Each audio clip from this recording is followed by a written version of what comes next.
Good morning, ladies and gentlemen. As you've already heard, the motion for today's debate is this House believes that there is no place for censorship in a democracy.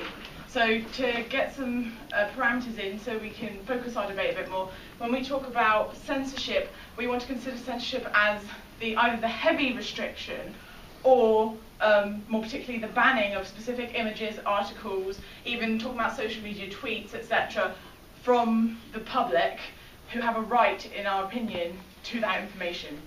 And when it comes to a democracy, we don't want to get too bogged down in terms of politically what we believe a democracy is, but we want to use it instead in the dictionary term of a democracy being where everyone in the community has an equal right to have a say in the way they live their lives, and as we do in the UK, have a right to vote. So, my three main points for today will be, firstly, about if we censor the press and if we censor different articles, stories, how will that present us to other countries where, as we know, stories get published sometimes in other countries first because it would be against the code to publish them in the UK, and therefore they're published elsewhere. How does that present us as a democracy to the outside world? How we all deserve the right to the full democratic picture if we're expected to make our own decisions when we're both politically deciding who the leaders should be, but also on an everyday basis we deserve the full picture. And finally, the censorship of issues that can actually help to hinder our social cohesion rather than actually helping us. So my first point about how other countries see us.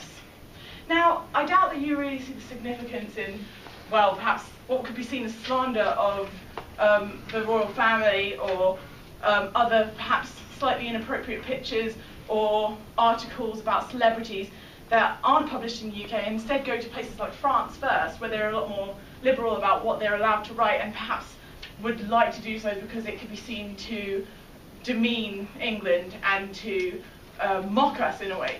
But if you think about it, to have our flaws essentially pointed out by other countries, instead of acknowledging them ourselves, by censoring them here and letting the stories go global before we bring them back to where they actually, the root of the problem is, that actually shows us to be, that shows a failure in our democracy in a way, because it sort of shows people that to enable other people to say what's wrong with us rather than us accepting and tackling it is worse.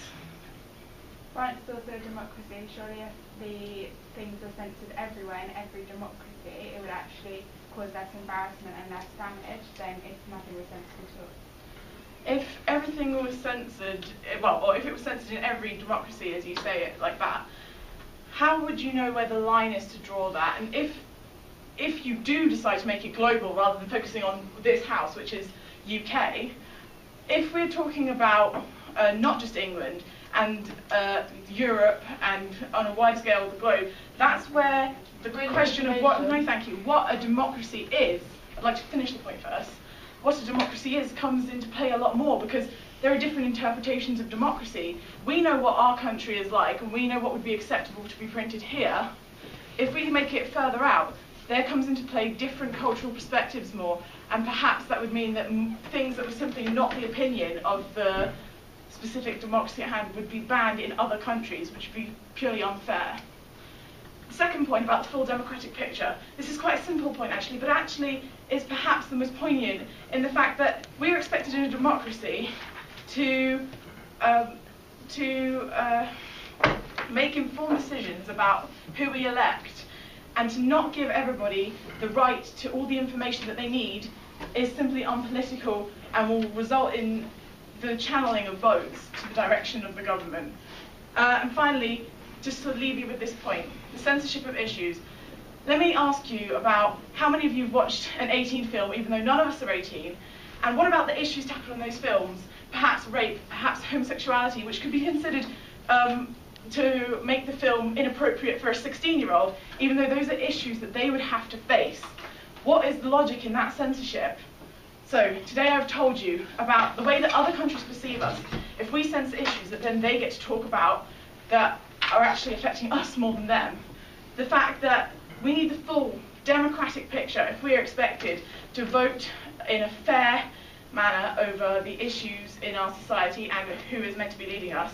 And finally, the censorship of issues such as films, which actually could be beneficial to those who are not allowed to view them at the moment. So I beg you to support the motion. Yeah.